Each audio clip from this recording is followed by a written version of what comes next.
माजी खासदार संजय काकडेंच्या पत्नीचा आत्महत्येचा प्रयत्न, उषा काकडेंनी झोपेच्या गोळ्या जास्त खाल्ल्याची माहिती। रुबी हॉल हॉस्पिटलमध्ये उषा काकडे यांच्यावर उपचार सुरू। शक्तीपीठ महामार्गावरून विरोधकांचं राजकारण, चंदगडचे आमदार शिवाजी पाटील यांची टीका। मुख्यमंत्र्यांची पत्नी म्हणून प्रतिमा मोडली, जय महाराष्ट्रच्या मुलाखतीत अमृता फडणवीसांचं वक्तव्य।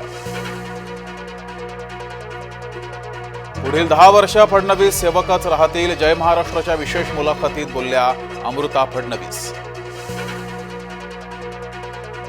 संतोष देशमुखांवरील हल्ल्यासाठी वापरलं कोणतं हत्यार, तपास यंत्रणा लागल्या कामाला। देशमुख यांच्या शरीरावर 150 जखमा। पुण्यामध्ये मद्यधुंद तरुणाचे रस्त्यावर अश्लील चाळे, एकाला अटक, मुख्य आरोपी फरार। कैलास बोराडेचं मद्यधुंद अवस्थेतील नंदीला आलिंगन देतानाचा व्हिडिओ समोर। महिलांना एक खून माफ करण्याची परवानगी द्यावी, महिलांवरील वाढत्या अत्याचारामुळे रोहिणी खडसे आक्रमक। स्वारगेट आगारातून रिक्षाचालकांची हकालपट्टी केल्यानं रिक्षाचालक आक्रमक, तातडीनं रिक्षासाठी जागा न दिल्यास आंदोलनाचा इशारा।